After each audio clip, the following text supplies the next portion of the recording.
Why do we need assessment? Of course, I don't need to convince you. You have been engaged with assessment for so long as you started your academic life. But just to be on the same page, assessing student to determine for ourselves how well the students are learning. We want to check that whatever we are doing in the classroom is fruitful and it is giving its end results or expected outcomes. We assess to give learner feedback on their progress, and according to educational theories, one of the major motivation of learning is feedback. If you give constant feedback to students, especially for those courses that involve practical aspect, they will perform something and they will always look, what I'm doing is correct or not. So you give feedback, you rectify, they make mistakes and they learn from their mistakes. And this is related to Kolb's theory.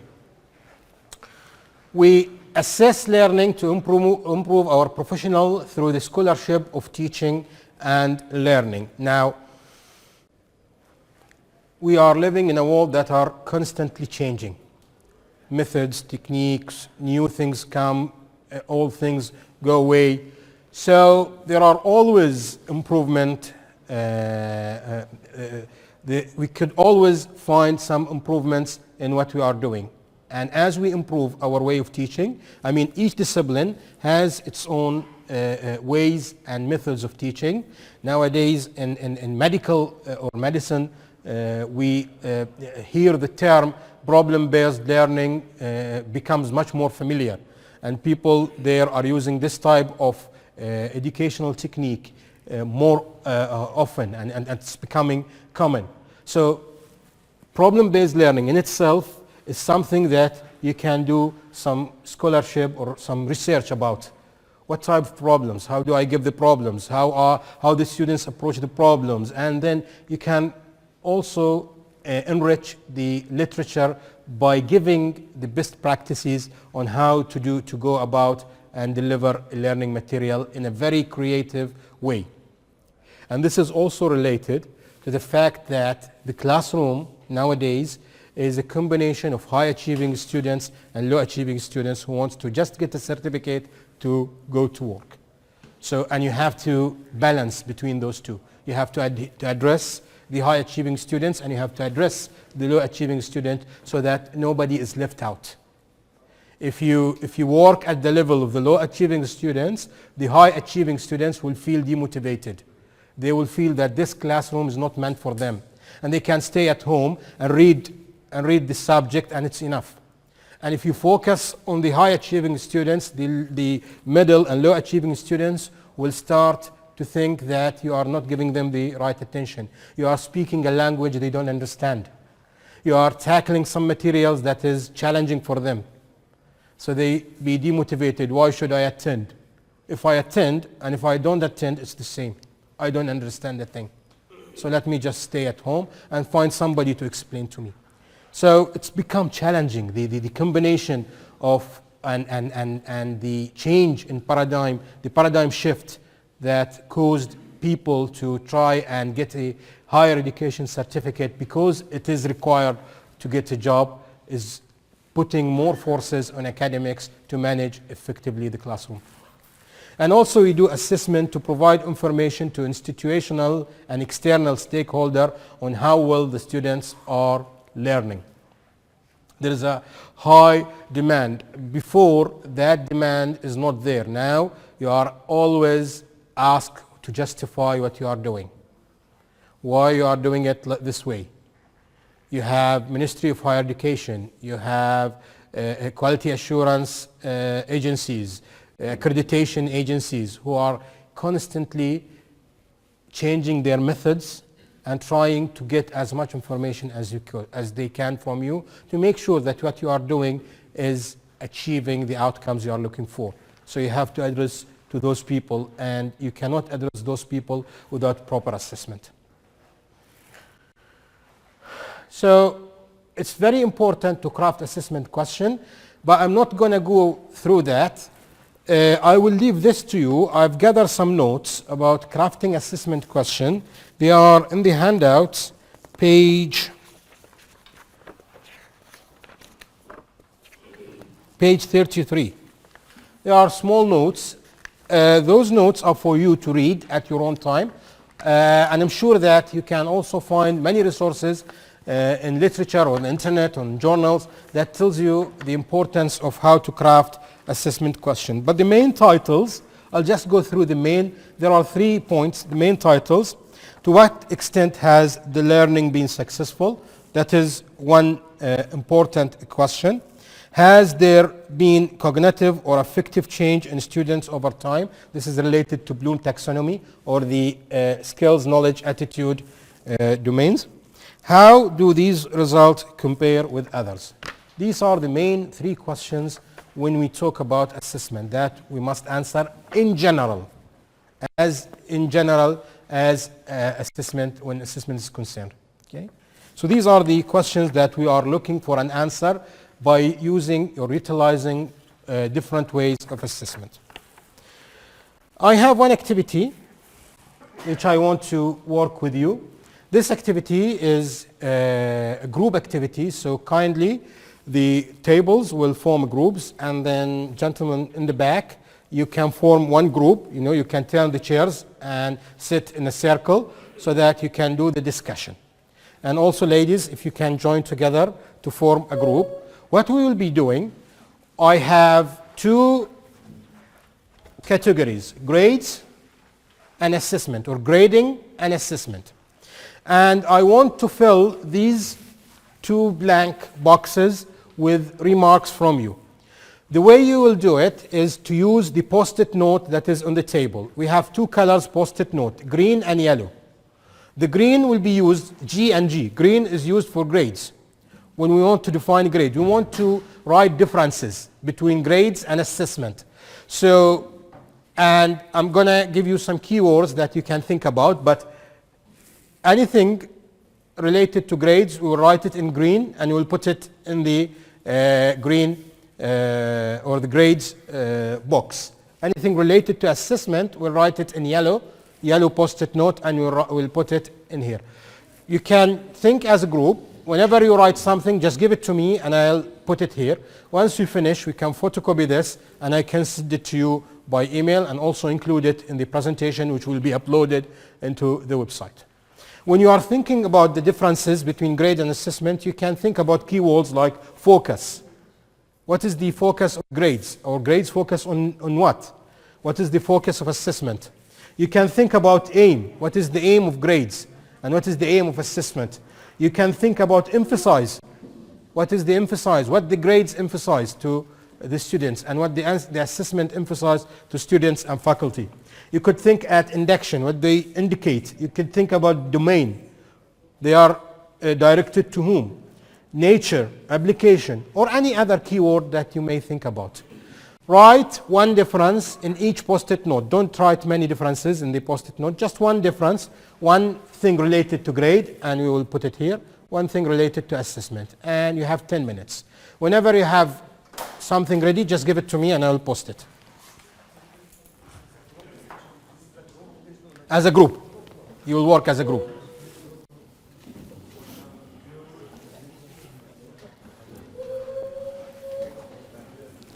Can I just borrow some yellow and some green?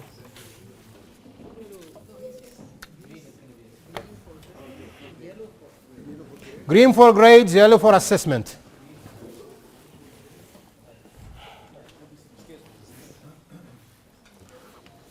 So this is grades, summative. This is assessment, formative.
MashaAllah, you're a productive group. Yes.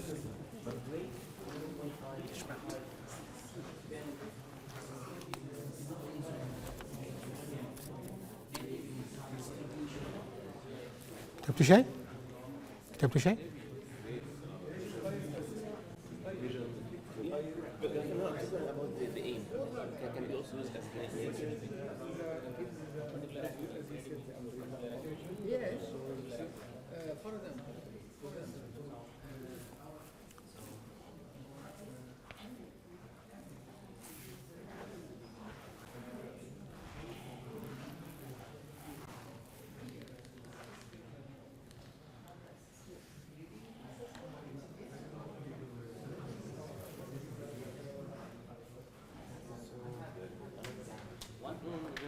Just 1 point, 1 point per paper.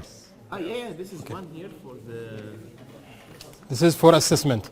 and this is for grades. Okay.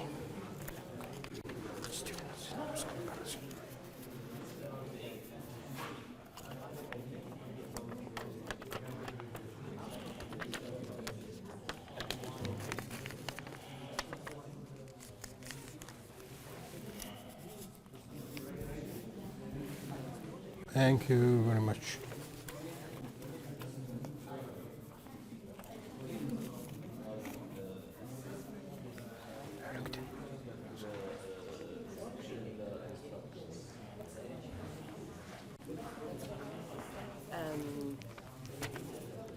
Represent the level of knowledge, skills, and attitudes. Assessment. Grades. Grades.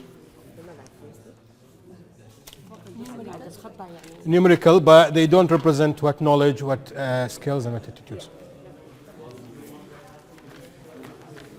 It could be numerical or alphabetical. Numerical or alphabetical. Okay.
The middle group should tell us what kind of tea you have drank in the break. You are very productive. Is it because of the tea?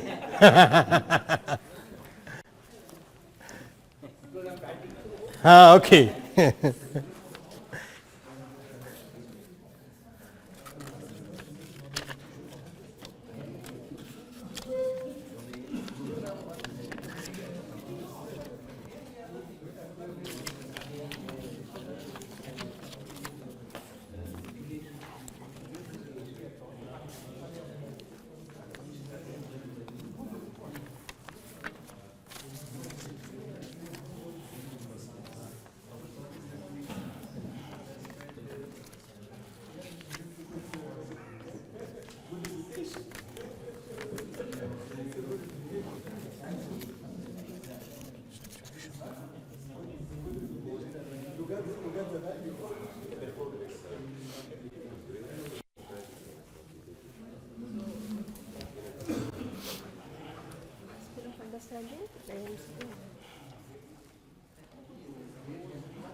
So this is yes, no question and? Yeah, yes or no questions. And this? MCQ. MCQ, multiple choice.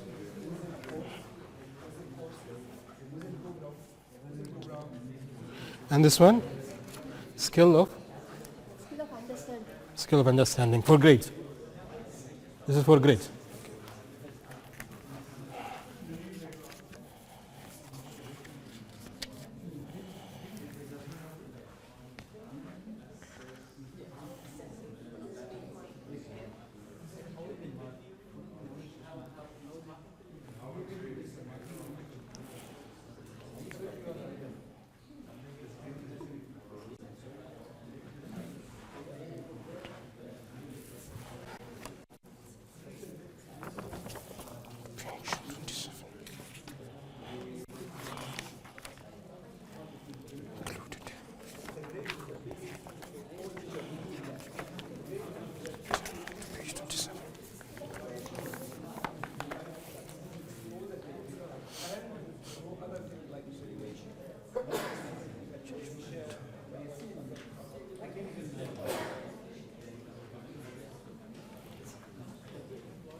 Thank you.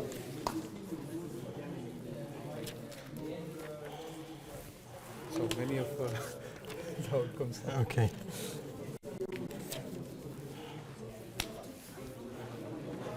Skill of problem solving, problem test. Okay. Just looking classified or classified. Classified. Classified for students.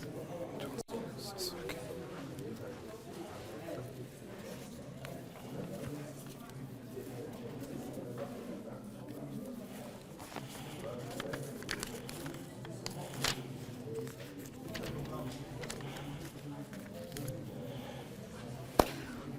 Okay, any more? Okay, so before I go through what you have written, if you kindly turn to page 27, I put some ideas which I found that you've already covered it in your remarks. We will go through that one and then we will go through what you have written. So on page 27, there is a table 27. Skill and proficiency of the subject, difficultness of the question. Should include. Okay.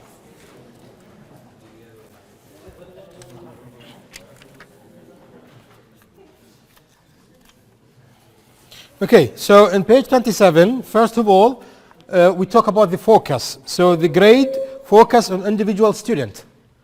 It's just show the performance of an individual student, while assessment on a cohort of students.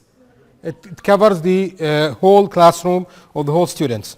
Grades are letters that are indirect symbolic representation of accomplishment, while assessment attempts to pinpoint more precisely what was learned. Grades may reflect class management goals related to students' behavior, such as, for example, which is different from learning, such as attendance, participation, on-time submission of assignments, because those things also goes into the grading system. And students may earn or lose marks as a result of these behaviors, which is separate from learning. It is complementary to learning. They have to be punctuate. They have to learn how to be responsible for or time responsible for the assignments, but it's not related to the learning. It's related to the attitudes. While assessment emphasizes only achievement of specified learning goals. We have a learning goals and we assess, have we achieved these learning goals or learning outcomes or not? Assessment may be a result of vague or inconsistent standards. Grades may be a result of vague or inconsistent standard, while assessment aims for exactness. Grades reflect the student's performance in individual course or course assignment. Assessment may measure learning from ungraded co-curricular activities or look for skill development beyond course content, such as critical thinking. So assessment is much more comprehensive than grading, although students are always focusing on the grades. I'll read some of what you have written. Grades are summative, assessment formative and summative. Assessment can also be summative. Focus on individual students, focus on group, which you have written also. Aims to compare the students, these are grades. Aims to evaluate student on individual basis.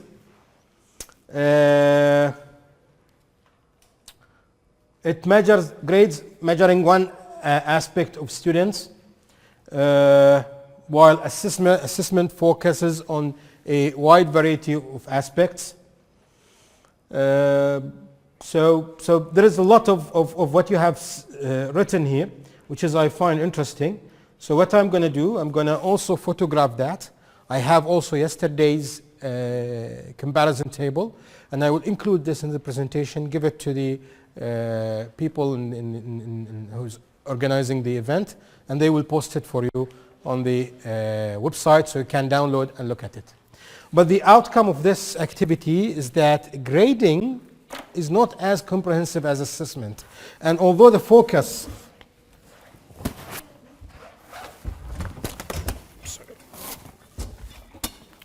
although the focus of the students are the grading, we as an instructor are focusing on the assessment. Yes. Yes. For the last one, it said reflect for grading, it's reflecting students' performance in individual course or course assignment.